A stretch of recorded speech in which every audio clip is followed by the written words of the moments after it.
First weekend of March Madness it's like the Super Bowl over and over again, kind of like Groundhog Day. You know, you wake up and you go back at it and it's the same thing 4 straight days in a row, and it's great.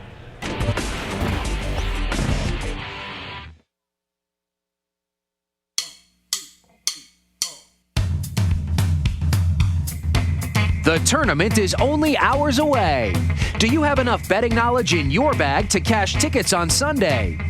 Join our golf betting experts as they expose value for bettors by analyzing the course, the field, and the matchups. Improve your handicapping with long shots. Ladies and gentlemen, now on the tee, Brady Cannon, Matt Humans, and Wes Reynolds. Hello and welcome to Long Shots, the post-Masters edition. I'm Brady Cannon alongside Wes Reynolds and Matt Humans. And what a Masters it was, the first major of the year. Tiger Woods, everybody knows, returned to the winner's circle in a big way. He gets his 15th major of his career. Matt and Wes and I were all there at the Westgate. Our show sponsor was kind enough to get us a VIP booth down there, took in the action on the big screen. It was a fantastic day and really a historic day in terms of the Masters. I remember the first Masters that I watched and really fell in love with the tournament was 1986 when Nicklaus won, and I think people will be saying the same thing 30 years from now.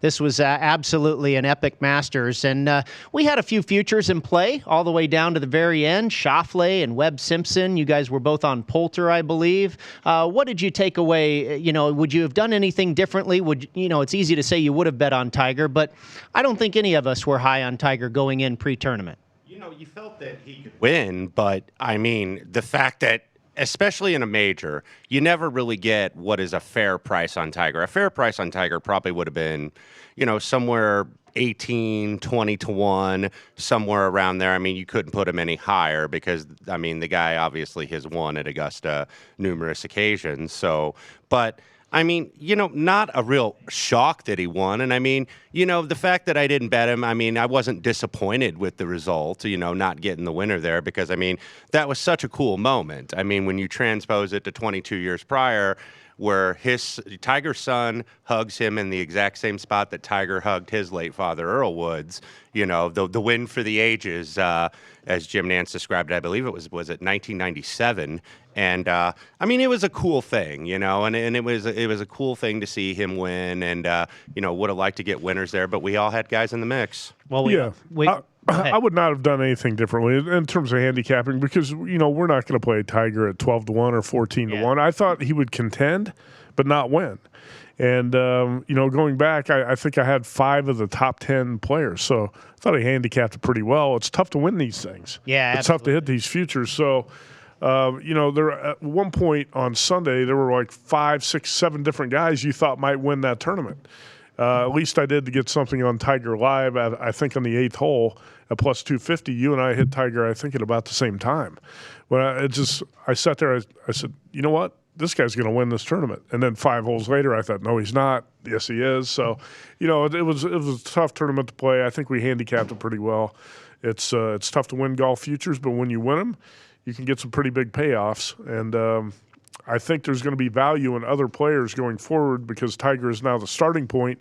He is now a single-digit favorite in the next major, the PGA. Yeah, we were all in the same camp that if our guy doesn't cash the ticket, then we were rooting for Tiger because it was such a momentous occasion. And you're right, we had a lot of guys in the mix. John Rahm, Ricky Fowler, Louis Oosthuizen is a ticket that I had that looked good going into Sunday. Patrick Cantlay. I thought when he made the eagle at 15, it's like, and he takes the lead, it's like he's going to Schwartzel this thing. He's going to do it. And then, of course, the next hole he hits it right and bogeys the next 2 holes. Maybe a young player like that, the pressure kind of got to him, but was right there in the mix. So, it was a fun tournament. And the fact that it was a lot earlier in the morning. So instead of doing the beers in the afternoon, you got to do the Bloody Marys and the screwdrivers at 7 o'clock in the morning. But it was a fun experience, and I definitely enjoyed watching it with you guys. Matt, you talk about you and I betting Tiger live wagering, and I agree with you. I think it was about the 8th or 9th hole. And I remember a few holes later, you and Gil Alexander looked at me and said, Molinari's going to win this thing, isn't he? It was that exciting of a tournament where it went back and forth for quite a while. Well, Molinari had not made a mistake since Thursday. I think he bogeyed the 11th hole on Thursday, and then it was all pars and birdies since. And you said, this guy's so steady when's he going to make a mistake? And as soon as we said that, 10 minutes later, he made a gigantic mistake. And, then he compounded that and knocked himself right out of the tournament, and that's where Tiger took control there on the back nine. But it's, I saw Wes perk up in his seat. He thought Patrick Cantlay was going to deliver a miracle, strong comeback. I mean, Cantlay barely made the cut. Yeah. And then he fires a 64 on Saturday, and he's right in the mix to win the thing. Really, when you go back and look at it, there were so many players who had a crack at winning this Masters. It's obviously great for golf. I think great for the golf betting handle and everything going forward. The Tiger won his first Masters since 2005 and his first major in 11 years. So he gets to number 15. And now I think a lot of let's say a lot of public bettors are going to be kind of gravitating towards golf in these final 3 majors because of Tiger. Yeah, absolutely. And you mentioned, the volatility of the leaderboard. It was such a star-studded leaderboard. Cantlay, I mean, you take the top 20 or 30 guys on that leaderboard, and it's almost the top 20 or 30 players in the world DJ, rankings. Koepka, all those guys. You were on Schauffele. I mean, it was such an exciting tournament to watch, and then you get the ultimate climax with Tiger winning the thing. It was really something special, and it was also cool to, and thank you again to the Westgate for letting us go down there and take that in that setting. That was first class. You mentioned Molinari falling apart on 12 and then again on 15, and then he comes back with a birdie on, I believe, the 18th hole, and that cost me a matchup against Ricky Fowler. I had Fowler to beat Molinari. How did you guys do on your head-to-head matchups? Make a profit there, Wes? Basically broke even. Had about 4 matchups decided before the cut was, before after the second round cut, and was 3-1. But basically broke even on him. Had a couple went wrong. Matsuyama bogeys 18, loses his matchup to Bryson DeChambeau. I lost that one too. But broke even. The props were pretty good. I mean, that's why there's always options if you don't hit futures. I mean, betting top 10 guys and, ended up with 4 top 10 guys. So, that basically kind of covered the future losses. So, I mean, not my best tournament, but not the worst. Hope for better for next year. Actually, yeah, the matchups worked out pretty well for me. I bet against the 2 golfers I disliked the most, Patrick Reed. That was Kisner over Reed. Kisner plus 130. That was a winner. Nice and price. I also bet on Matt Kuchar over Sergio Garcia and won that matchup. So 2-0 on those, and Garcia failed to make the cut. He was headed home early, so did pretty well on matchups. And all in all, it was a pretty successful Masters. I did not bet any props. I probably should have bet more because. Well, you had Ricky top 10, right? Oh, I did bet that one. Ricky Fowler top 10, but I also canceled that out with a loser on Justin Rose top 10. There you go. So Justin Rose, I think. The biggest disappointments of that tournament were Justin Rose, the number 1 ranked player in the world, goes home early. Sergio fails to make the cut. And then how about Paul Casey? Just imploded. Oh, my goodness. That was the guy who took some sharp money, and he had no shot. And you can argue Rory McIlroy, even though he didn't make the cut, he made the cut. I mean, he never really contended. No, and, not at all. When we were thinking, man, this is kind of shaping up to be his year, but you can't really bet him at 8-1 or 7-1, and he just never really challenged. And one of the guys that I said pre-tournament nobody was talking about. It was the story of Rory and Spieth. Is he going to play well? Is he going to have the poor form continue? Tiger Woods, of course. Everybody was talking about everybody except for the new number 1 player in the world, Dustin Johnson. And we haven't even mentioned his name yet either.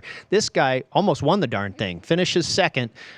He is absolutely an incredible player and had a great Masters. And you got to be looking at this guy for Bethpage Black, where he's the second favorite to Tiger at 10-1. DJ kind of snuck up on everybody there at the end. I'm not sure CBS showed him for 2 or 3 hours, and all of a sudden it's, hey, DJ just knocked in a birdie putt. He's 1 stroke back. Yeah, exactly. Exactly. I think, he was a couple groups ahead, and then all of a sudden I'm like, this is the guy maybe we need to watch out for here because – he's going to post the number before Tiger obviously kind of put it away at 15 and 16. That's why hedging golf is so tough. Really tough. Especially in a tournament like this when you're live betting it.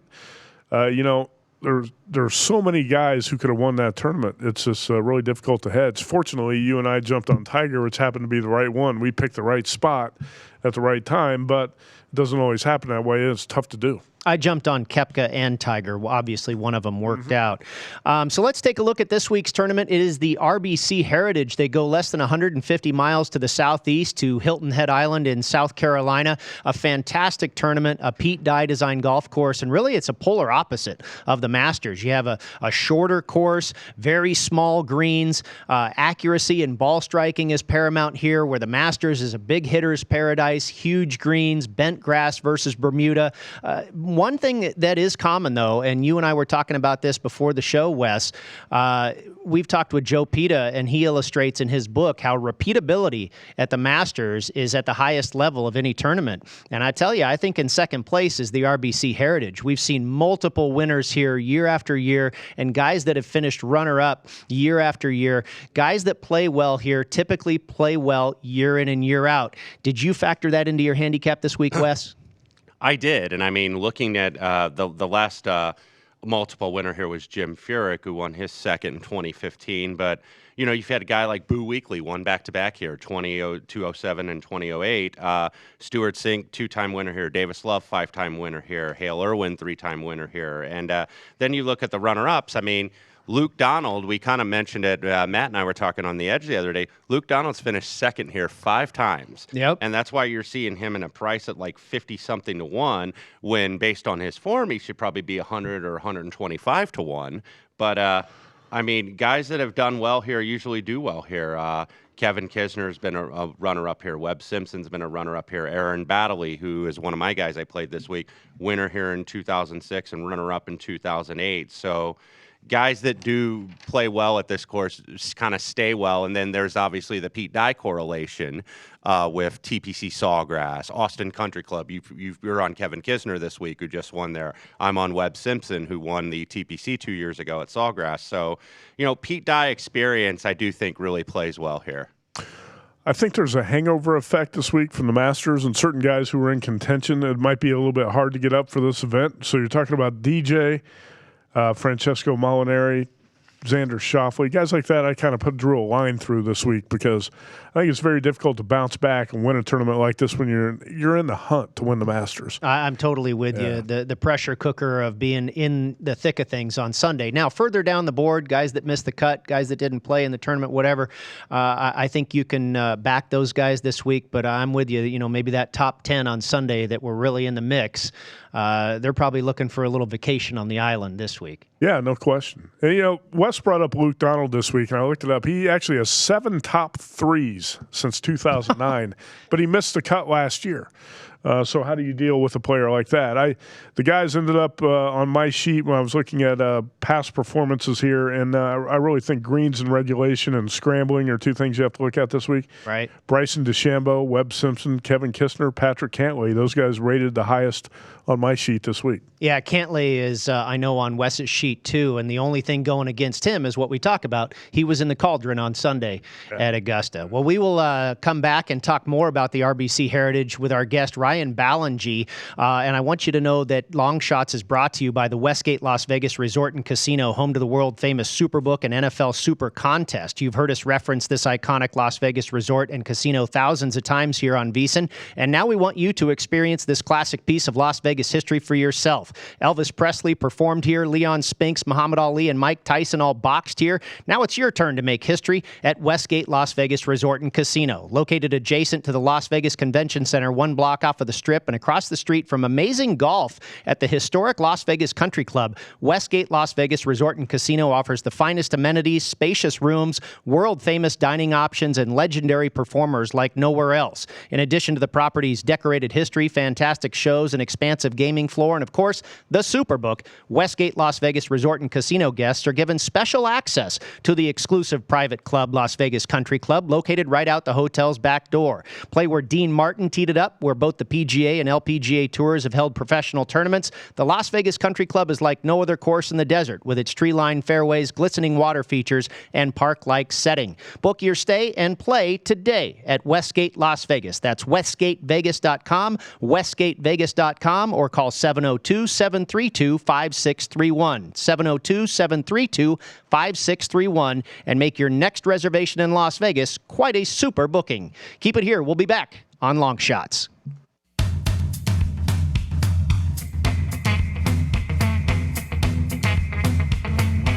Four.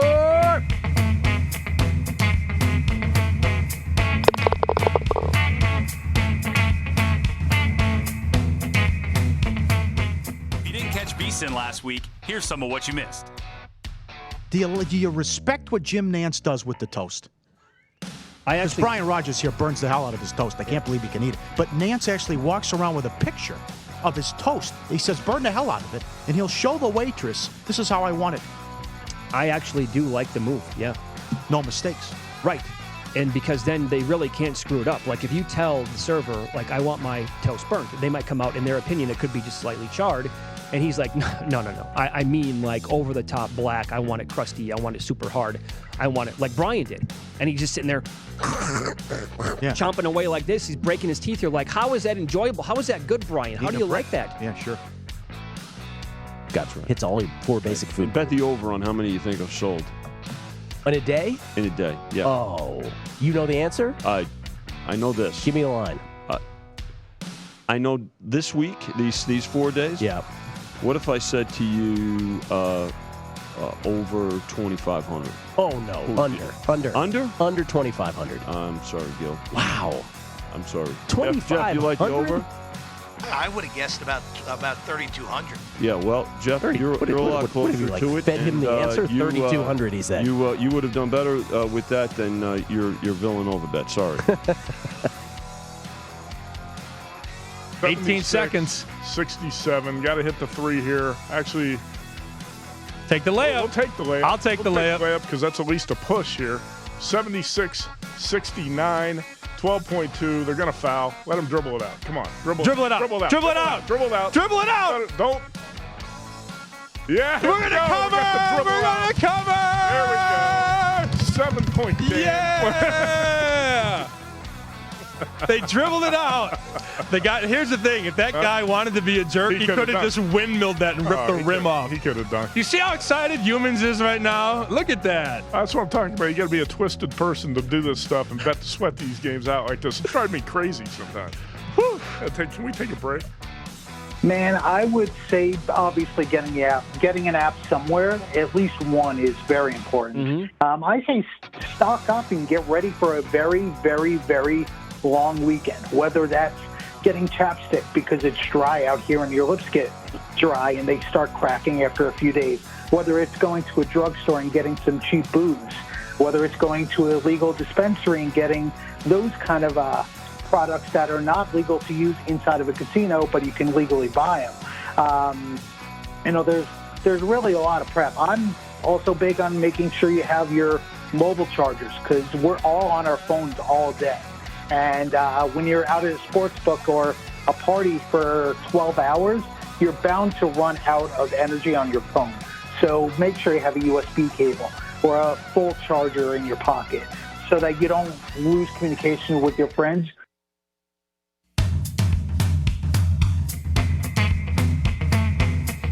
Welcome back to Long Shots, VSiN's weekly golf betting show. Now, back to your betting caddies, Brady Cannon, Matt Humans, and Wes Reynolds. Welcome back to Long Shots. It is the member guest segment brought to you by Reflection Bay at Lake Las Vegas. It is the crown jewel of the billion-dollar Lake Las Vegas resort and community, the first Jack Nicklaus designed resort course in the state of Nevada, and it completely lives up to the reputation of the architect. Since opening in 1998, the course has been awarded many different accolades, including America's Top Golf Destinations by Golf Medalist, Top 100 Course by Golf Magazine, America's Top Golf Communities by Travel and Leisure, Best New Upscale Course by Golf Digest, and Best Overall Experience by Vegas Golfer Magazine. magazine. Golf packages are available now that include rounds of golf at Reflection Bay and rooms at the Westin Lake Las Vegas, the resort that overlooks the stunning lake and has recently gone through a $40 million renovation. The Westin Lake Las Vegas and Reflection Bay are a perfect pairing for a family vacation, a romantic getaway, or a corporate event. If you haven't been to or played Reflection Bay at Lake Las Vegas, you need to come see what all the excitement is about. For information on tee times and golf packages, visit reflectionbaygolf.com or call 702-736-0505. And let's get right to our guest. We welcome in Ryan Ballengee. You can follow him on Twitter at Ryan Ballengee. That's Ballengee. He is the owner of Golf News Net, a great follow on Twitter. Welcome to the show, Ryan. Thanks for having me on. Appreciate it. Yeah, so my co-host Matt Youmans asked me if you were at Hilton Head this week. I don't believe you are there, but tell me if you are and some of your thoughts about the RBC Heritage. Obviously, post-Masters week, some people feel this is a little bit of a hangover tournament, but what many people don't realize, it's a highly sought-after golf course by many of these pros, a beautiful area and a fantastic track. Yeah, I'm not at Hilton Head. I've had the good fortune of playing the golf course a couple of different times in my life, and it really is underrated as a golf tournament on the PGA Tour, in part because of its date. I mean, just naturally after the Masters, there's a come down from that tournament. But as you mentioned, this field is very good. As of the last week's top 50 in the world, half the world top 50 was in this field this week. So there are plenty of guys who are willing to stay and make that little trek up from Augusta to Hilton Head Island, play this week, and play on a golf course that's frankly completely different than the one they just played at Augusta National in a lot of respects. So you're going to get a little bit of a different flavor this week, but you're going to get a really good golf tournament out of it. Ryan, I was looking at greens and regulations, scrambling key stats this week. What do you look at? What type of player, what type of game do you think wins on this course at Hilton Head? A couple different things come to mind. So a little bit more than other courses on the PGA Tour, I think strokes gained around the green comes into play, in part because the green complexes are fairly small relative to the rest of the PGA Tour. And the other part of it is because so much of this golf course is dependent upon putting the ball in the right place in the fairway, not just hitting fairways, putting the ball in the right place in the fairways. You kind of have to worry a lot about scrambling. The other piece of this is that if you're very good off the tee and you can kind of place your ball where you need to, you don't need a lot of driver around this golf course, fairly short. But if you put yourself in the right positions, then you're going to give yourself a great chance to hit a lot of greens in regulation and gain a lot of strokes from tee to green, particularly on the approach. So it's a little bit of a chicken and egg problem. Are you looking for someone who hits a lot of greens in regulation and gains a lot of strokes because of that? Or are you looking for someone who maybe isn't as reliable in that regard, but has a tremendous short game and can kind of make up for their mistakes? That's a good point. How about DJ? He's the favorite here, 8-1. How would you expect a guy, this is kind of a psychological thing here, but how would you expect a guy who was in the hunt to win the Masters to come back the next week when he's the favorite at single-digit odds? I don't think very many sharp bettors would want to play DJ this week. How do you expect him to perform? I think it's kind of hard to rely on DJ at 8-1 just because of, if you look at the betting trends of this tournament and the people who have won it in recent memory, it has been frequent that someone who's played in the Masters the week prior does wind up winning over here at Hilton Head, but it's not someone who contended for the Masters title. So that means you would rule out someone like Dustin Johnson, you would rule out someone like Xander Schauffele, you would rule out someone like Francesco Molinari, but then you would start to look at someone like Bryson DeChambeau, who had a great first round, but then kind of faded pretty quickly. You would look at someone like Ian Poulter, who was in it kind of toward the end, but not as close as you might think as he was. So you kind of have a number of names that you might think about that you get a little bit better action on that are more likely to win this tournament, that have also played it more frequently in the past. Because you have to remember, Dustin Johnson missed this tournament for 8 straight years until last year when he became part of this kind of team RBC, where he's now pretty much required to play this tournament and the Canadian Open. So I would look at people who have played in the Masters who maybe were in that top 15, 20 that aren't maybe in this tournament for a different reason than just pure love for Hilton Head. Ryan, Wes here. We've seen some kind of conflicting trends in this tournament. The last 2 years actually were won by longer shots. Kadaira at 200-1, Brian at 66-1, who were rookies on this course. But we've also talked about at the beginning of the show, this is one of the more repeatable tournaments where repeatability, guys that usually play well here kind of stay playing well here over the years. Are you kind of looking maybe a little bit more at those guys and maybe trying to fade some of the Masters contenders and I think the 40-some players that played last week? Yeah, it's a really interesting point, Wes. You do have a really good point about it. And I mean, Kodaira last year was such a shock, just a surprise that he even got to the playoff in the first place, because it seemed like with 6 holes to play, this was Ian Poulter's tournament to win, and then he's not even a factor in the playoff whatsoever. So, and then you go look at Wesley Bryan, who was kind of building toward that because of the way that he played in the Web.com tour the season prior, and this seemed like the one course, maybe given the way that he plays golf, that might be the one that works for him, and it just so happened to work. I think maybe you put those to the side a little bit and you think about the people that got so close to winning, DeChambeau, Poulter. You think about Luke Donald even as maybe a long shot because he has such a great repeatability on this golf course. You throw in Kuchar as the 2014 champion. So if you're thinking about kind of a horse-for-course guy, I think you can think of 3 or 4 players that were in the Masters last week that also have a good function of playing pretty well in this tournament.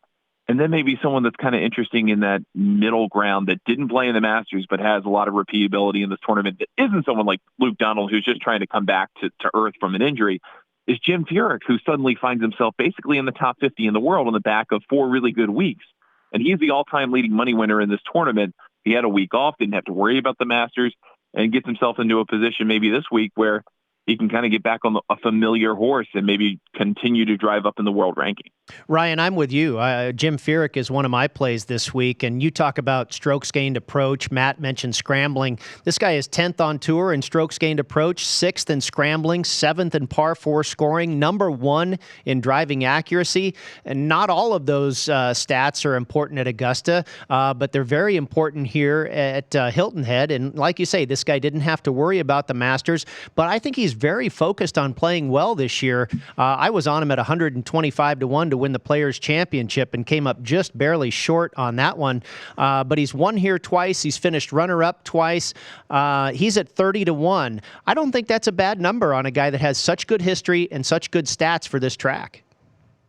No, I don't think that's a bad price whatsoever. I mean, you look back to his run that really started at the Honda, which was an exemption to get in, T9, nearly won the Players' Championship.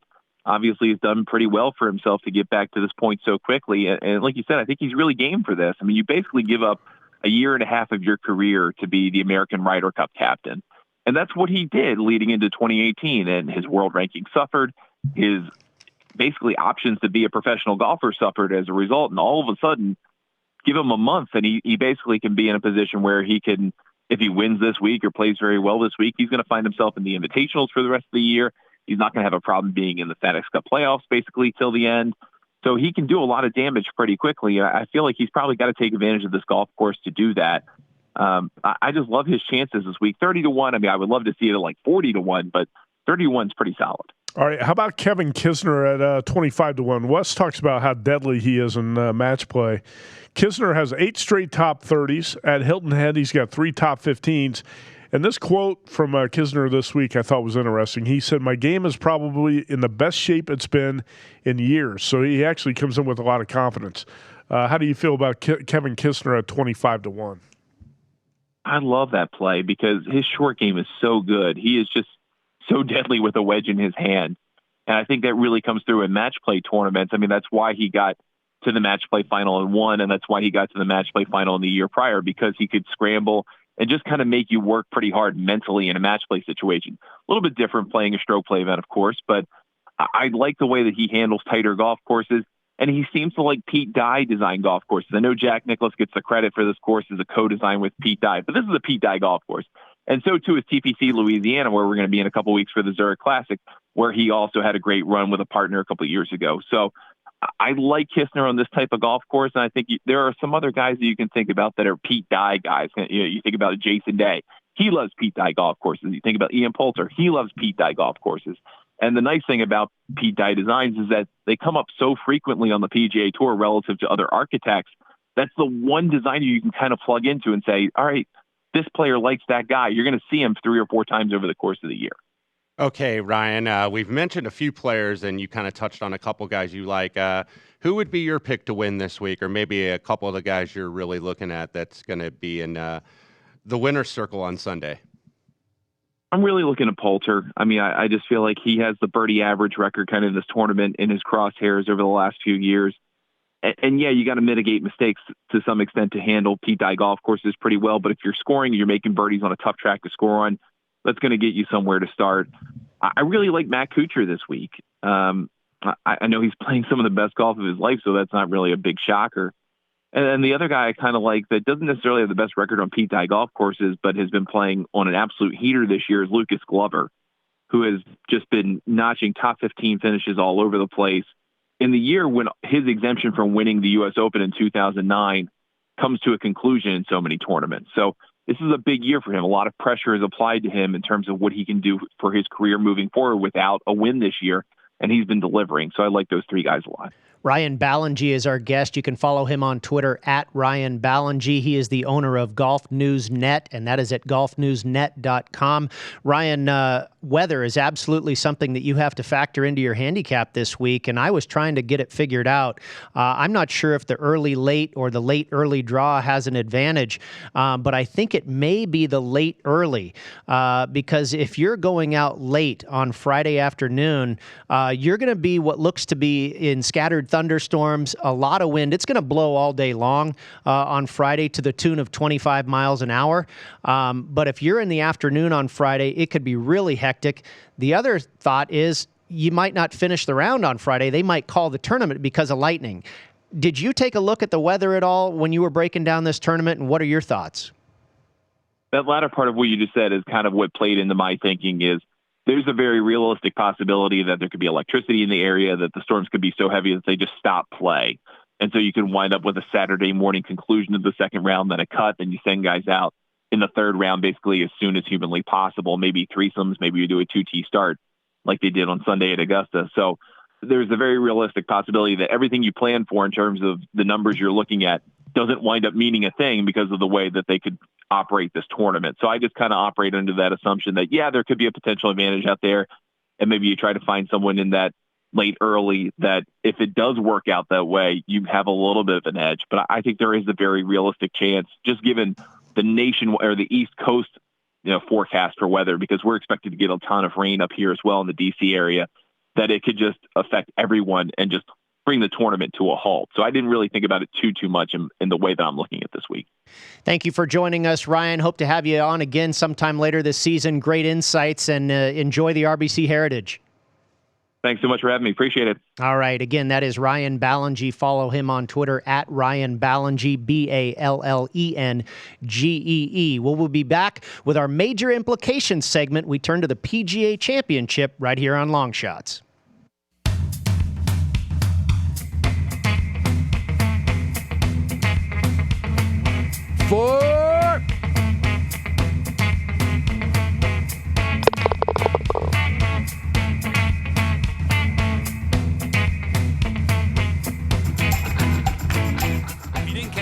Last week, here's some of what you missed. Do you respect what Jim Nantz does with the toast? Because Brian Rogers here burns the hell out of his toast. I can't believe he can eat it. But Nantz actually walks around with a picture of his toast. He says, burn the hell out of it, and he'll show the waitress, this is how I want it. I actually do like the move, yeah. No mistakes. Right. And because then they really can't screw it up. Like if you tell the server, like, I want my toast burnt, they might come out, in their opinion, it could be just slightly charred. And he's like, no. I mean, like, over the top black. I want it crusty. I want it super hard. I want it like Brian did. And he's just sitting there chomping away like this. He's breaking his teeth. You're like, how is that enjoyable? How is that good, Brian? How do you like that? Yeah, sure. Gotcha. Hits all 4 basic food. Bet the over on how many you think are sold. In a day? In a day, yeah. Oh. You know the answer? I know this. Give me a line. I know this week, these 4 days. Yeah. What if I said to you over 2,500? Oh, no. Under. Under? Under 2,500. I'm sorry, Gil. Wow. I'm sorry. 2,500? Jeff, you like the over? I would have guessed about 3,200. Yeah, well, Jeff, you're a lot closer to it. Fed him the answer? 3,200, he said. You would have done better with that than your Villanova bet. Sorry.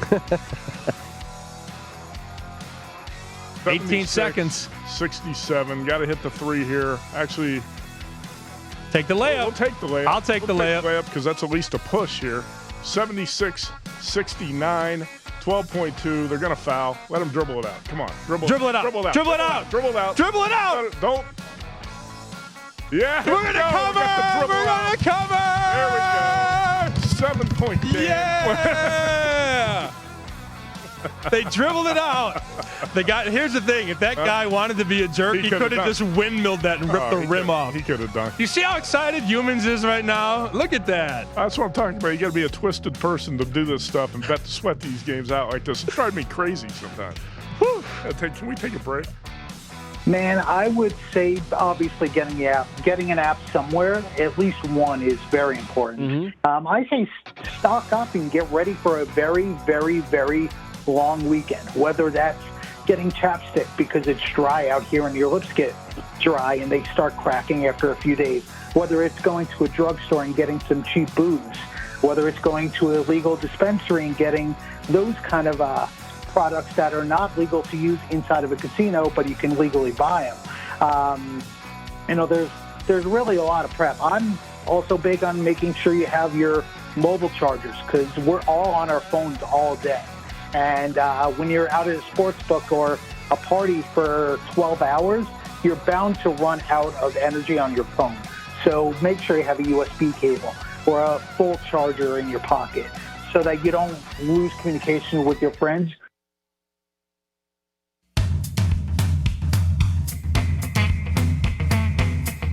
Welcome back to Long Shots, VSiN's weekly golf betting show. Now, back to your betting caddies, Brady Cannon, Matt Humans, and Wes Reynolds. Welcome back to Long Shots. It is the Major Implications segment, and it is brought to you by Bali High. A course that rates the highest H factor is Bali High Golf Club, a tropical golf paradise located on the Las Vegas Strip and in the shadows of some of the most famous hotels in the world. At Bali High, designed by award-winning architects Brian Schmidt and Lee Curley, you will find hundreds of mature palm trees, lagoon-like water features, beautiful bunkering, and a stunning clubhouse home to Sealy Restaurant and an indoor-outdoor patio experience and event space. The course offers Bluetooth technology, caddies upon request, Jell-O shots, model-like beverage cart staff, VIP service from curb to course and back again, high-quality food and beverage, and a par 3 challenge where you can double your money with one swing. The stunning Bali High Golf Club, located in the heart of the Las Vegas Strip, is a golf jackpot, and there are many reasons why. Play today. To learn more about the Bali High experience or reserve your tee time, call 702-450-8000 or visit BaliHighGolfClub.com. That's BALIHAI golfclub.com. And the next major on the schedule is indeed the PGA Championship. The adjusted PGA Tour schedule this year moves the PGA Championship to May, and we're all thrilled about it. We get a major every month. We get a big tournament every couple of weeks. Tiger Woods, as mentioned previously in the show, is the favorite at 8-1. Tiger won the U.S. Open here in 2002 at Bethpage Black in New York. Lucas Glover won the U.S. Open here in 2009. And also going a little bit under the radar, people forget, the Barclays Championship was played here a couple of years as a part of the FedEx Cup playoffs. In 2012, Nick Watney won here, and in 2016, Patrick Reed won here. Gentlemen, any early thoughts on the PGA Championship? Any bets you're thinking about making at this point? Yeah, a couple that I'm going to do. I mean, one would be a guy you almost have to bet him in every major because he's getting so close recently, is Xander Schauffele. Yeah. Was in contention at the Open, was in contention at the last 2 U.S. Opens, and then was right there this Sunday at the Masters. One guy that I was impressed with, even though he didn't win, but he was in the final pairing in the Masters on Sunday, and a lot of people talked him up, but if you looked at his form, he didn't have a top 10 in 2019 until the Masters, and that was Tony Finau. Who ended up tied for 5th. He did play this event at the Barclays a couple years ago before he was seemingly notching all these top 5s and top 10s. Finished a respectable 12th. That was the first event of the FedEx Cup playoffs. So Finau, I think you're going to get at a decent price in the 30 or 40 range. And also, when you mentioned that Patrick Reed won that tournament in 2016, the guy that was the 54-hole leader actually was one Ricky Fowler, who unfortunately had a +3 in his final round that knocked him down to a tie for 7th. But, Fowler played solid again at a major. I mean, he wasn't like right there, but you felt, he was just like one or two shots from really getting in the thing. And so he would be a guy I would certainly look at. And then I think if you're looking at setups, you want to look more how the Barclays played in 2016 rather than the U.S. Open. I mean, we remember that U.S. Open Lucas Glover one where the weather took out like half the field. There was a huge weather bias that week.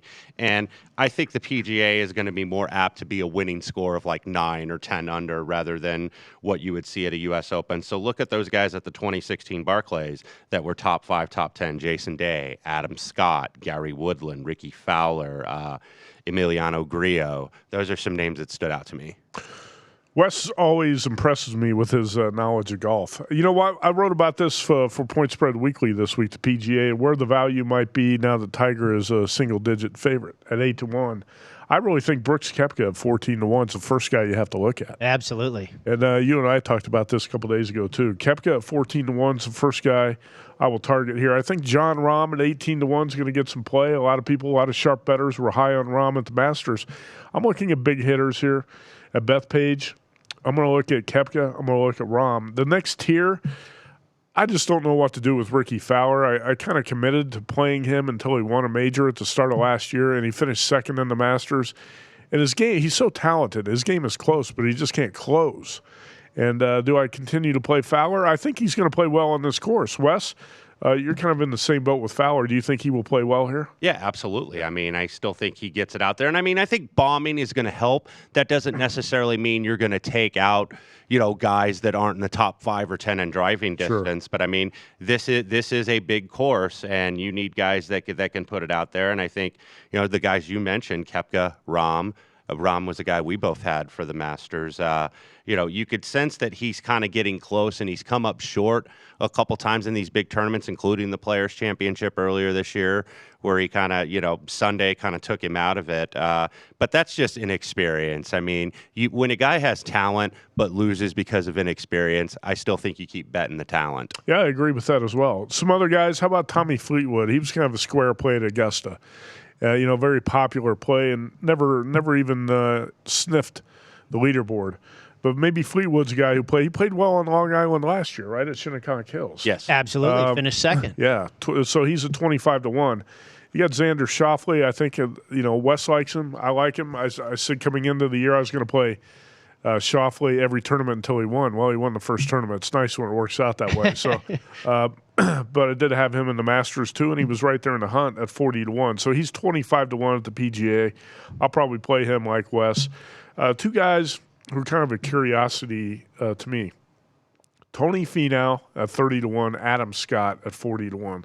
The problem I have with these two guys is they're putting. They're putting. And that's a big problem. Adam Scott should have been like 12 under on Saturday. Should have been in the final pairing. Yes. From tee to green, if your game is flawless, that's great, but you got to be really good on the green, and Tony Finau and Adam Scott are not good on the greens right now. So I'll probably throw those guys out, even though I think they have the games to – they got the distance and they have everything to compete and be on the leaderboard at the PGA. And then the last guy – I think you should grab this number now if you like him, because a 50-1 is going to disappear. But Patrick Cantlay's at 50-1. Yeah, and I think you're right, Matt. Adam Scott, the putting should be nullified a little bit at a PGA Championship versus the Masters. Yeah. The green surfaces at Augusta are just like glass, and they will be a little bit different at the PGA. There probably will be much more of an emphasis on ball striking there, and less of that short game that is a bugaboo for Adam Scott. Brady, I wondered, and Wes can answer this too, with Adam Scott, is it more of a mental thing or not? Because I've never seen a guy whose game is so sharp miss so many putts between 5 to 12 feet.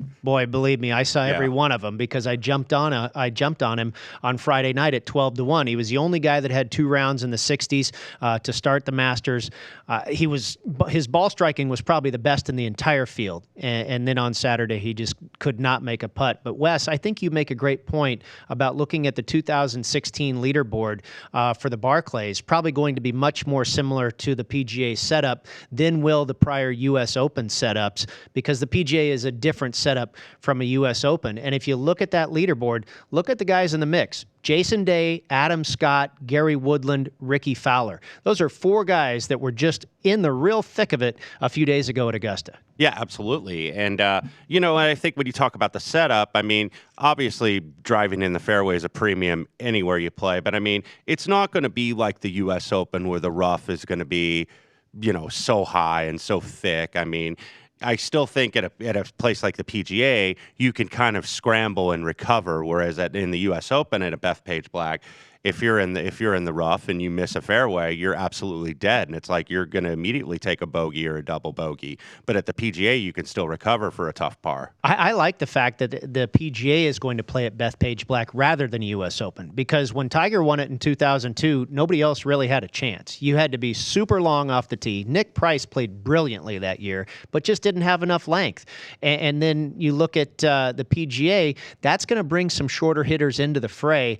I think that, as difficult as a course as Bethpage Black is, to add the U.S. Open setup on top of it, it really makes it kind of a train wreck to watch. And then you had the weather that you mentioned in 2009 with Lucas Glover. So I think we're going to get a really good show coming up May 16th, a month from yesterday, gentlemen.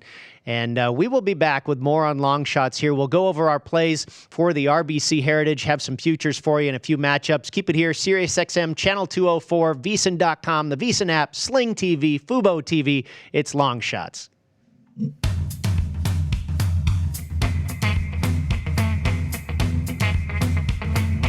For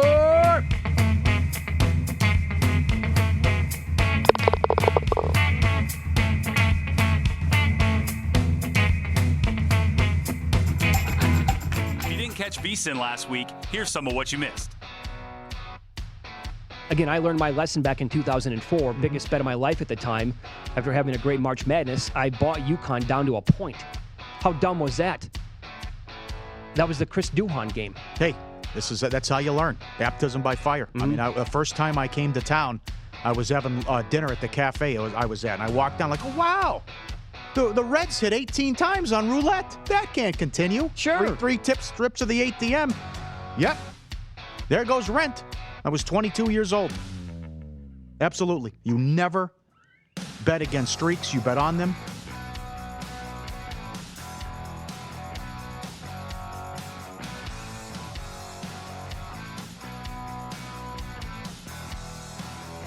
So the theme of a numbers game, which is an analytics-based show, and for as many sophisticated bets as we do, one of the things that I always drive home is what you think is square is not nearly as square as you think it is. You're not as smart as you think you are, poo-pooing such things. So yes, I get it. You may not have $15,000 to throw at something like this, but the guy that you're the guy that you're sort of dismissing making this bet, listen to me now closely. Listen to me. I'm going to say it very quietly. Is the most successful sports bettor I know. Period.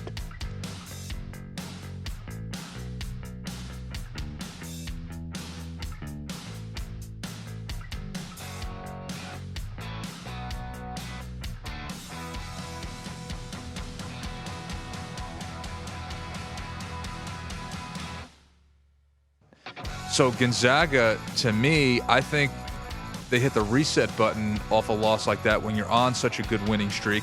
They've blown out teams all year. They get their center Tilly back, who wasn't even with Gonzaga when they beat Duke earlier in November. And I think you have a team that's got size. Hachimura is an NBA player, first rounder. They've got shooters. They've got experience. I think this is a really tough team in the tournament. I think they could beat Duke again if they face them. That's another coin flip game. I don't see Gonzaga going out early in this tournament. They're going to get the winner of Syracuse and Baylor. That's a Gonzaga win. They're going to get potentially Murray State, Marquette, Florida State after that. I think those are Gonzaga wins. I think this team has a pretty good path to the Final Four.